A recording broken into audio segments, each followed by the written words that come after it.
సరళ డివోషనల్ వర్డ్కు స్వాగతం. ఈరోజు మనం శ్రీ లలిత సహస్రనామ స్తోత్రంలో శ్లోకము 11లోని 2 నామాల యొక్క భావాలు తెలుసుకుందాం. 11వ శ్లోకము. నిజ సల్లాప మాధుర్య వినిర్భర్సిత కచ్చపి మందస్మిత ప్రభాపూర మజ్జత్ కామేశ మానస. ఈ శ్లోకంలోని మొదటి నామము నిజ సల్లాప మాధుర్య వినిర్భర్సిత కచ్చపి. ఇది అమ్మవారి 27వ నామము.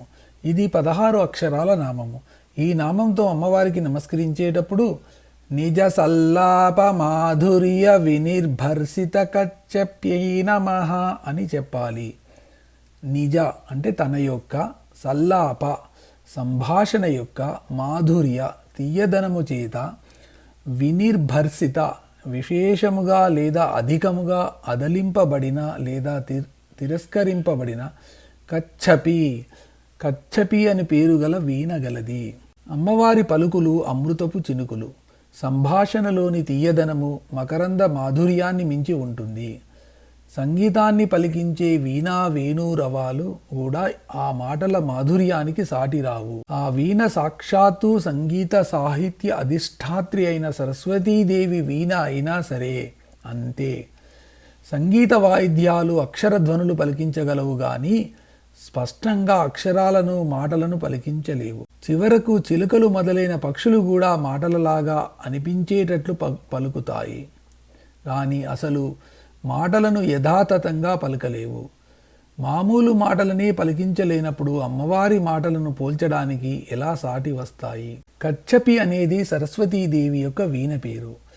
అలాగే విశ్వావసువు వీణ పేరు బృహతి, నారదుని వీణ పేరు మహతి, తుంబురుని వీణ పేరు కళావతి.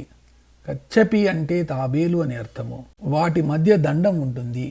ఈ దండంపై వీణను మీట తీగల క్రింద మెట్లు ఉంటాయి. ఇది చూడ్డానికి తల, జగన భాగము ఆ రెండు వెన్నెముక దండంతో కలిపినట్లుంటుంది. సరస్వతీదేవి కచ్చపి వీణపై వాయించే స్వరాల మాధుర్యాన్ని కూడా మించిన సల్లాప మాధుర్యం గలది అని ఈ నామానికి అర్థము. ఈ శ్లోకంలో రెండవది చివరి నామము మందస్మిత ప్రభాపూర మజ్జత్ కామేశ మానస. ఇది అమ్మవారి 28వ నామము. ఇది 16 అక్షరాల నామము. ఈ నామంతో అమ్మవారికి నమస్కరించేటప్పుడు మందస్మిత ప్రభాపూర మజ్జత్ కామేశ మానసాయై నమః అని చెప్పాలి. మందస్మిత చిరునవ్వు యొక్క, ప్రభాపూర నిండిన కాంతి ప్రవాహమునందు, మజ్జత్ మునకలిడుచున్న, కామేశ శివుని యొక్క, మానస మనస్సు కలిగినది. అమ్మవారి అందాన్ని చూస్తేనే అయ్యవారు ఉబ్బి తబ్బిబ్బైపోతాడు. ఇక అమ్మవారు నవ్వితే వేరే చెప్పాలా?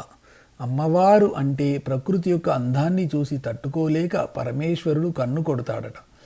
పరమేశ్వరుని ఎడమ కన్నైన చంద్రునికి శుక్లపక్షంలో క్రమక్రమంగా పెరుగుతూ పూర్తిగా విచ్చుకుని పూర్ణిమగా కృష్ణపక్షంలో క్రమక్రమంగా తగ్గుతూ పూర్తిగా మూసుకొని అమావాస్య అనేవి రావడానికి ఇదే కారణము.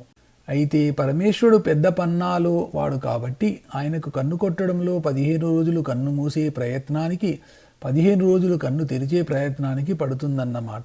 అమ్మవారి నవ్వును గూర్చి ఆదిశంకరుడు సౌందర్యలహరిలో అమ్మవారి ముఖచంద్రుని నుండి వెలువడే నవ్వు అనే వెన్నెలను త్రాగిన చకోర పక్షులు ఆ వెన్నెల అత్యంత మధురంగా ఉండడంతో నాలుక ఇంకో రుచిని చూడడానికి కూడా వీల్లేకుండా మొద్దుబారితే అప్పుడు కాస్త మళ్ళీ పుల్లటిదేమన్నా తింటే గాని నాలుక మళ్ళీ రుచులు తెలుసుకోలేదని ఆ పక్షులు చంద్రుని వెన్నెలలు అనే అన్నపు గింజను త్రాగాయి అని స్నిత జ్యోత్స్నాజాలము కంచి కథియా అనే శ్లోకంలో వివరిస్తారు. అమ్మవారి చిరునవ్వు అనే కాంతి ప్రవాహంలో మునకలిడుతున్న శివుని మనస్సు కలిగినది అని ఈ నామానికి అర్థము.